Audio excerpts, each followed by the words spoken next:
Registration హస్తగతంలో పెట్టడం వల్ల ఎక్కడ ప్రభుత్వ స్థలాలు దొరికినా ప్రజలకు సంబంధించిన సొమ్ము దొరికినా వాటన్నిటి కబ్జా చేసుకుంటూ పోతా ఉంటారు. 5 లక్షల మంది జనాభా కబ్జా చేసే వాళ్ళు 100-150 కంటే ఎక్కువ లేరు. ఈ మధ్యనే పార్కులు చెయ్యాలా, ప్రజల కోసం ముందుకెళ్లాలా అని చెప్పేసి ప్రపోజల్స్ పెట్టి ముందుకెళ్తే ఈ నా స్థలం అంటూ పేపర్లు ఎత్తుకొని వచ్చినారు పెద్ద మనుషులు. వెళ్ళే ముందు అన్ని చెక్ చేసుకుని వెళ్ళినాం.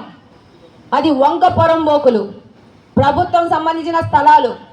మనం ఒకటే చెప్పిన ఒక 6 నెలల క్రితం సేఫ్ కార్పొరేషన్ ప్రాపర్టీస్ అని చెప్పి ఎక్కడెక్కడ కార్పొరేషన్ సంబంధించిన స్థలాలు ఉన్నాయో, ప్రభుత్వ స్థలాలు ఉన్నాయో వాటన్నిటినీ మనం జాగ్రత్త ఈరోజు చేసుకోకపోతే రూపాయి ఖర్చు లేకుండా ఈ యొక్క భూ కబ్జాదారులు వాళ్ళు ఏ పార్టీ వాళ్ళన్నా కానీ వీటిని ఆక్యుపై చేసుకొని దొంగ పేపర్లు సృష్టించుకొని వంక పొరంబోకులు కూడా రిజిస్ట్రేషన్ డాక్యుమెంట్స్ తీసుకొచ్చి చూపించే ఘనత ఈ కడపలో ఉందని చెప్పి మరొక్కసారి ప్రతి ఒక్కరికి తెలియజేసుకుంటా ఉన్నాను.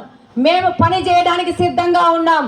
ప్రజలకు సౌకర్యవంతమైన కడపను తయారు చేయడానికి సిద్ధంగా ఉన్నాం. మేము సిద్ధంగా ఉంటే మా వెనక నడవాల్సింది ఎవరంటే ప్రజలు.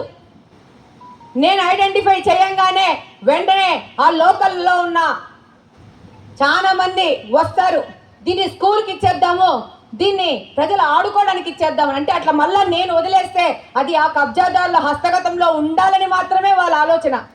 చాలా క్లియర్గా తెలుగుదేశం పార్టీ వాళ్ళు వచ్చిన మనము కార్పొరేషన్ ప్రాపర్టీస్, ప్రభుత్వ ప్రాపర్టీస్ సేవ్ చేయాలనుకుంటున్నాము.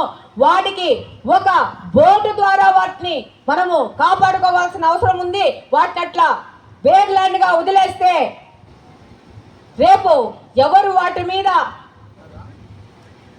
కర్చీఫ్ కట్టి పెట్టుకున్నారో వాళ్ళ హస్తగతం అవుతుందని చెప్పేసి మా వాళ్ళని కూడా చెప్పినాను. ఇంకొక పాయింట్ చెప్తున్నాను, వైకాపా పార్టీ